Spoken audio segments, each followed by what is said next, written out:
السلام علیکم۔ جو میں آج آپ کو کہانی سنانے جا رہا ہوں وہ ہے ماں کی دعا۔ ایک چھوٹے سے گاؤں میں علی نام کا ایک نوجوان رہتا تھا۔ علی محنتی اور ایماندار تھا، مگر قسمت اکثر اس کے خلاف تھی۔ وہ روز صبح سورج نکلنے سے پہلے اٹھتا، کھیتوں میں کام کرتا یا گاؤں کے چھوٹے چھوٹے کام انجام دیتا، مگر ہر بار ناکامی اس کا پیچھا کرتی۔ ایک دن علی بہت مایوس ہو کر گھر آیا۔ اس کے چہرے پر تھکن اور اداسی صاف نظر آ رہی تھی۔ ماں نے جیسے ہی اسے دیکھا فوراً سمجھ گئی کہ کچھ ٹھیک نہیں۔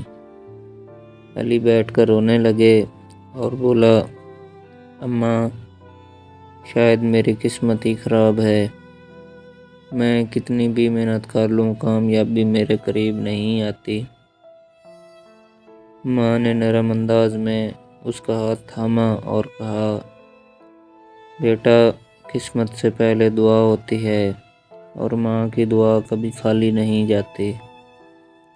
تم بس سچے دل سے محنت کرتے رہو، باقی اللہ پر چھوڑ دو۔ اس رات ماں نے تہجد میں اٹھ کر اپنے بیٹے کے لیے دل کی گہرائیوں سے دعا کی۔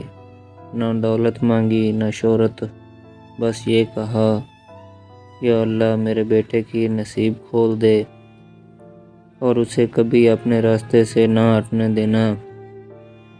اس کے دل میں ایمانداری، صبر اور حوصلہ ڈال۔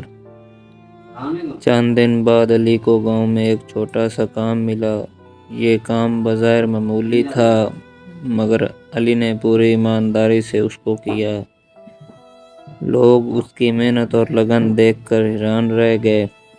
چھوٹے چھوٹے کام نے اسے شہرت دلائی اور پھر ایک بڑی کمپنی نے اس کام کی پیشکش کی۔ سال گزرتے گئے، علی کامیاب ہوتا گیا، لیکن وہ کبھی اپنی ماں کی دعاؤں کو نہیں بھولا۔ ہر کامیابی کے بعد وہ ماں کے قدموں میں بیٹھ کر کہتا، اماں، آج جو کچھ بھی ہوں آپ کی دعا کی وجہ سے ہوں۔ ماں نے مسکرا کر کہا، بیٹا، ماں کی دعا سایہ ہوتی ہے۔ یہ چھوٹا لگتا ہے، مگر ہر طوفان میں تمہارے ساتھ رہتی ہے۔ علی نے زندگی میں یہ سبق سیکھا کہ محنت، صبر اور ماں کی دعا سے بڑی مشکل بھی آسان ہو جاتی ہے، اور وہ جان گیا کہ دعا کی طاقت دنیا کی کسی طاقت سے کم نہیں۔ اگر آپ کو میری یہ کہانی اچھی لگی ہو تو میرے YouTube چینل کو سبسکرائب کریں، لائک کریں اور شیئر کریں۔ شکریہ۔